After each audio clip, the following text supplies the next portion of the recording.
My disappointment is immeasurable, and my day is ruined. I think those fine words clearly summarize my main thoughts on today's subject matter. Actually, that would be slightly inaccurate, as in order to be disappointed, you have to have actual expectations. Going off that statement, I'm sure absolutely none of you are now wondering why I decided to watch this mutilated corpse of a movie. Well, it's because I knew I was going to have a bad time, and that would likely make for an entertaining watch. Apparently, people like watching some borderline retard slur his way through a how many minute long video talking about dumb shit that really has no impact whatsoever. Now, because I like to be as honest as possible, I will specify that with this review I do have certain biases with the people behind it, and I might as well just outright and state that I do not like Seth Rogen. In fact, I think he's fucking terrible. I could quite honestly make an entire video on this topic, but I do not feel compelled in any way, shape or form to do that. I'd rather kill myself. So I will just give you the Cliff Notes version. My key issue with the Galactic Jew stems from the fact that I think he's incredibly lazy, or rather that he comes across as being incredibly lazy. In almost every single comedy, he is playing the exact same character every time, and even in the movies where he's meant to be, you know, breaking the mold and playing an actual character, his performances always come off as incredibly half-assed. For example,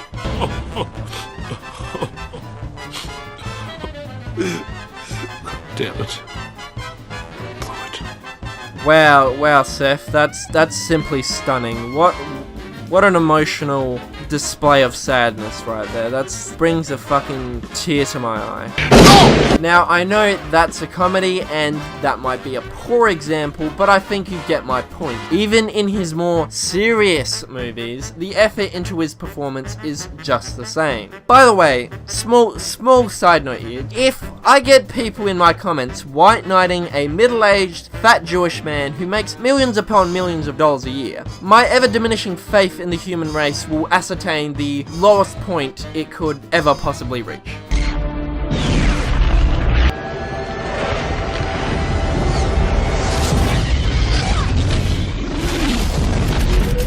Just putting that out there. But anyway, enough of that, let's rant about this massive pile of poo. That is one big pile of shit. Everything this movie tries to achieve pretty much falls flat on its face. Is the movie funny? No! Does it have unique and interesting characters? No! Is it at least somewhat well written? No! I mean, the movie thinks it is, but be rest assured, it's not. In fact, it's fucking astonishing how much a movie about talking food is so far up its own arse.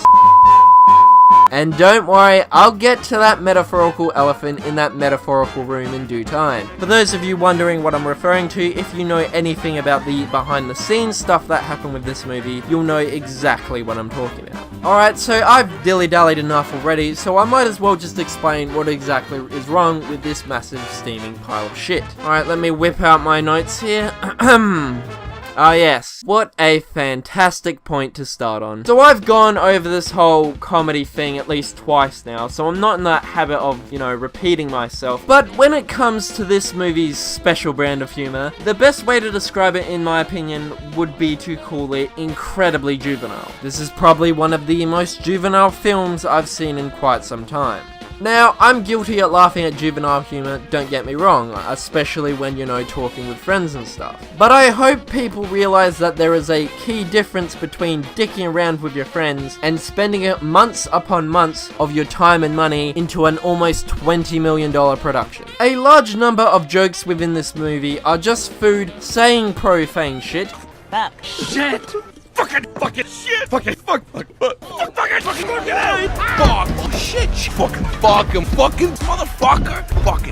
Fucking bullshit! Asshole. Fucking shit! Fucking bastard! Fucking Or doing profane shit. There is no punchline, no build-up, nothing. A perfect example is this scene. Everything we've ever known is a dirt-covered pile of shit, jacking off in our fucking faces, covering our eyes with their cum, so cum-covered we can't fucking see! We don't know they're jerking off into our eyes! our faces! Do you get what I mean? I'm still trying to fathom what is remotely funny about the Danny McBride mustard getting cum in his eyes. If you do have an answer to that current conundrum I am facing, an answer as soon as possible would be most gracious, thank you. Though I'm just going to assume that the answer is very enlightening and completely worthy of praise. Majority of the jokes in this movie follow a similar pattern to that fine example I just showed you. The rest of the movie's humor, however, consists mostly of the following. We'll exterminate the Jews! Guys, did you get it? Did you get it? They're supposed to be Nazis, and they said juice instead of Jews. Jesus Christ, there's a fucking Jew in the cupboard. Get it? What a fucking knee slapper. I am to have 77 bottles of extra virgin olive oil waiting for me. Did you get it? My kind once had a pristine isle, majestic and untouched. Then we were driven out of it by a bunch of goddamn fucking crackers. Did you get it? More shelf space. You even have settlements now on the west shelf that you claim as your own. Oh, look, it's not our fault we needed a homeland. The sauerkraut kicked us out of every decent aisle in the store. They tried to send us to the barbecue section, for God's sake. We were displaced. Did you get it, dumbass? Did you get it? Yes or no answer. Did you get it? That's all I need to know here. Did you get it? I guess I'll give kudos and I'll say that Edward Norton does a surprisingly good Woody Allen impersonation. While on this line of thought, I have to say that every character in this movie has no character outside of them just being a food that is supposed to represent some sort of race, religion, or sexuality. For example, Muslim, Jew, Mexican, Native American, black guy, faggot. Mr. Gay Pride of the Upper West Side himself. Doing so, you make every character one note, which purposely affects the humor overall, as it becomes stale and predictable because these characters are just as stale and predictable. Writing actual characters can help make a movie funnier, guys. I didn't know if you knew this. I'm not expecting fantastic writing here, but at least give me something. Or you could just do what you usually do and just not give a shit. You know what, guys? Don't worry about it. Who needs competent writing when you can just spout off the word cum over and over again? Because either way, you're still gonna earn $140 million.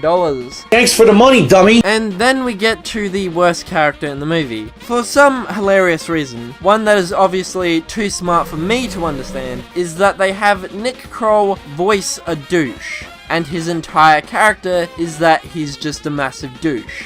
Oh shit, Chips! CHIPS, Chips. I've known you forever, bro, and I would never disrespect you with a lie. I will tell you very much that you look fucking disgusting, bro. Come on. No, I'm just messing with you, bro, but for real, you gotta hit the gym, bro. What are you even? What do you mean, what am I, dude? I'm a fucking douche! Fucking clever, I know, right? And that would be bad enough on its own, but in every single scene, and I'm not exaggerating here, they use the same fucking joke every single time. I'm gonna kick your ass. How you like that map? Who? Us? No, not you. Oh. Uh-oh. Light bulb. Yes? No, not fucking you, dummy. And now I don't see them, so where the fuck are they? Spill the beans! Eh? Beans, I swear to fucking God if you don't Okay, so... Did someone say queso? The fucking stretching, you know it, queso! Sausage! I relish the fact that you mustered the strength to catch up to me! Yeah, that's right. Shut your mouths. Boy, I sure do love jokes that routinely hammer the same fucking punchline into your skull over and over again. Also, it wouldn't be a Seth Rogen movie without the arbitrary and unoriginal weed joke. Nicely done, Seth. Good to know you're branching out in terms of your comedic prowess. Well, that's 2 for 1 essentially. What was next? Ah, that's right. As you can tell, I have less than stellar things to say about the film's humor, but to be honest, I expected as much to begin with. What I didn't expect though was the film's story, which did surprise me. You surprised me to how shit you are. Due to the fact that it's so far up its own ass, it's likely having lively conversations with the local tapeworms. Now, a lot of positive reviews for this movie praise it for its intelligent social commentary. And all I have to say is, What the fuck are you talking about? so let me get this straight. You think this movie, this magnum opus of a movie apparently, has this incredibly deep and interesting commentary about religion. Really? The very same movie that has this in it. The only way you could find this film's social commentary remotely intelligent is if you, for whatever reason, had to undergo several lobotomies. In fact, you will likely have several lobotomies throughout this film's runtime due to the amount of shit that they constantly drill into your fucking skull. Oh no, my brain. The Isles started changing my verses to support their own views. Fucking with Twink's tight-ass lyrics, remixing my shit without my permission. Wow, what a subtle and powerful and totally not obnoxious in-your-face reference to the real world. This intelligent social commentary is just blowing my mind here. I think my favourite part of this incredibly intelligent masterpiece is going back to that clip I showed earlier of the bagel and whatever the fuck this thing is, because right after that argument, the Seth Rogen hot dog replies with these stunning words of advice. I don't know, isn't there room for both of you in your aisle? It seems like a pretty big aisle.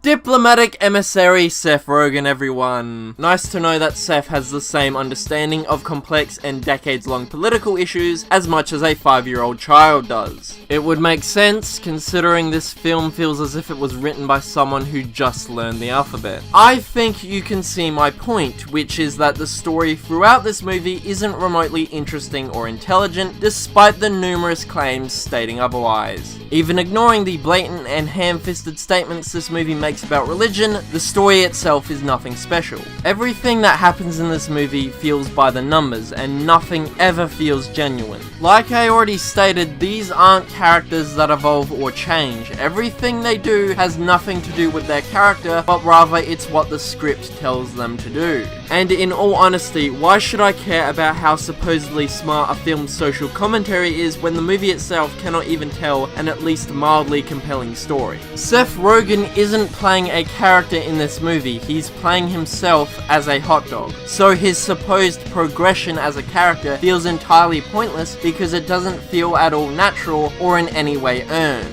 There is a speech at the end of the movie by his character, where the only way it would be less subtle is if Seth Rogen himself walked into a movie theater, pulled out a microphone and yelled, "Hey religious people, God not real!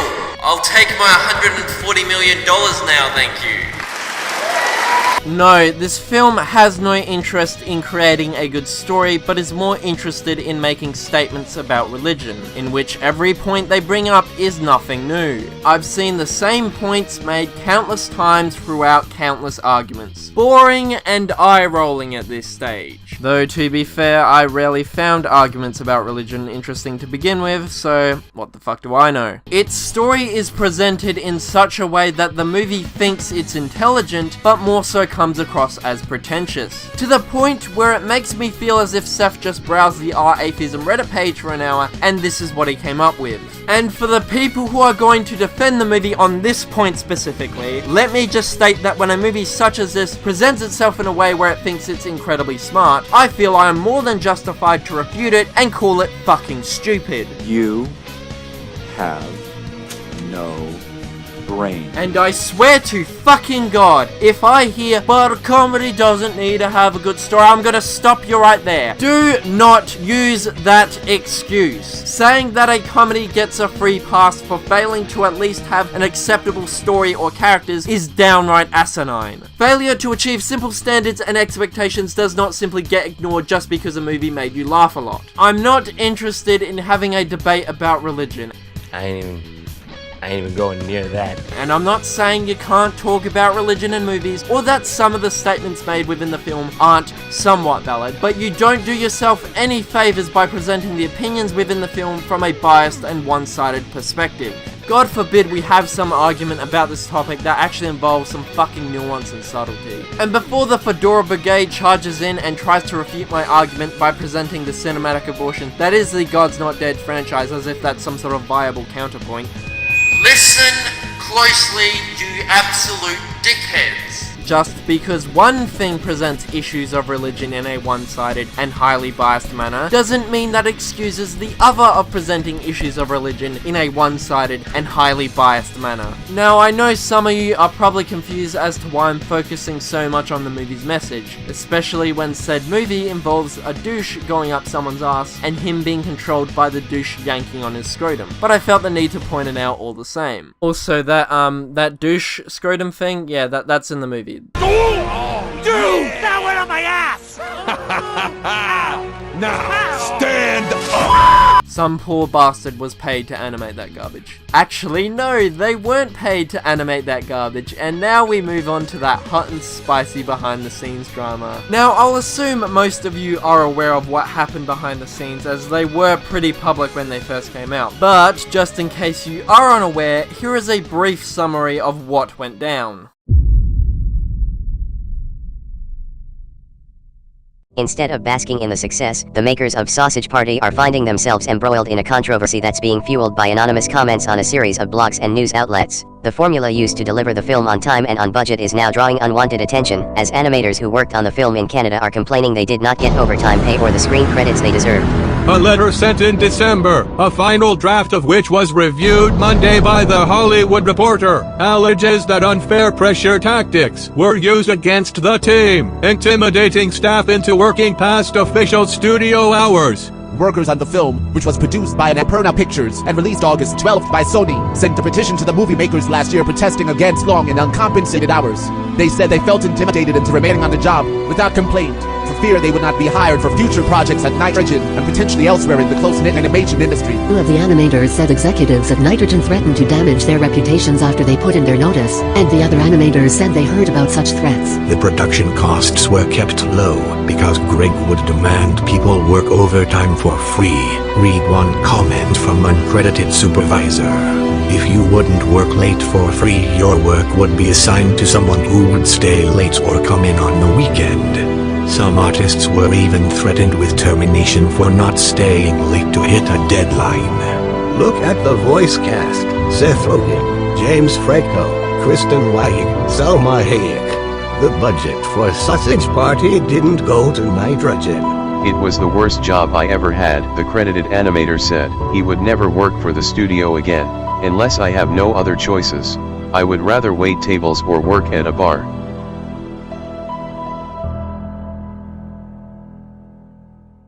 Now, before I get into a big rant about this, I will say that this is all alleged, so I don't know whether any of it is true or not. However, if what is stated is true, allegedly, I hope that the alleged people behind this get an alleged douche shoved up their alleged ass and have someone tug on their alleged scrotum. Seriously, how dare you, allegedly, fuck over these people by bullying them into working on your shitty movie, not paying them for the overtime they deserve, and then have the gall to discredit them when they don't adhere to your alleged bullshit. Go fuck yourselves if this alleged bullshit is allegedly true. If it is, you don't deserve a dime of the money that this film unfortunately got, but I guess that's what happens when you have such a small budget. Nice to know you're going the Illumination route where you spend only the bare minimum to maximize your profits.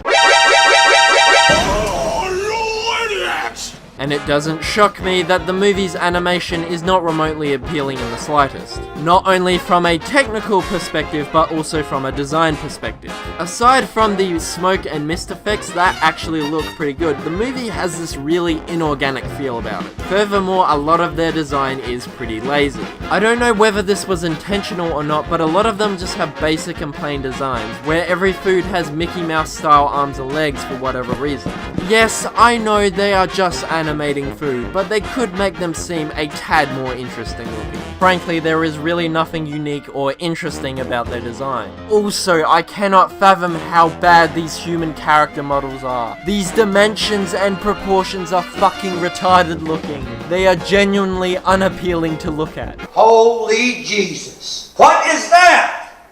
What the fuck is that? Majestic. Now, was that oh shit, how could I forget? No, you did not read that wrong. Yes, the movie does end with a food orgy where all of the food products just proceed to start fucking each other for no reason. And it lasts for 2 minutes, and that's 2 minutes too long. I have no idea why. No, I'm not going to show it to you. I will save you the displeasure. If you're turned on by this shit, go look it up somewhere else, you degenerate freak. Hey, stop! Why? I just don't get it. I always catch you fuckers watching this sick shit. I don't understand the point of it in the first place. It isn't funny, nor is it sexually stimulating. Though, despite my pure confusion, I'm curious as to why you put this in here, Seth. Is there something you're not telling us, Seth? Something about yourself you might not want to reveal to people? Don't worry, Seth, this is a safe space. I won't let those bisexual gots harass you. Hell, in fact, you're not even the first fat atheist to enjoy shoving food up his ass. Here we accept all creeds, races, sexual orientations, and whatever the fourth thing is, so don't feel the need to be ashamed about your weird sexual fetishes. Though what you should feel ashamed about is making this absolute embarrassment. On top of that, apparently being one of the people responsible for fucking over the people who made this possible. Again, allegedly. So yeah, clearly I don't have a lot of nice things to say about Sausage Party. Doesn't really matter now anyway, because it made its money and it's apparently getting a sequel. Well, Mr. Rogan, it's been fun, but in all seriousness, in the ever unlikely chance of you ever seeing this video, take some self-reflection and fucking put some effort in, instead of the same lazy and repetitive shit you've done throughout your entire career. And then maybe I will give you some respect that you currently neither have, nor you currently deserve.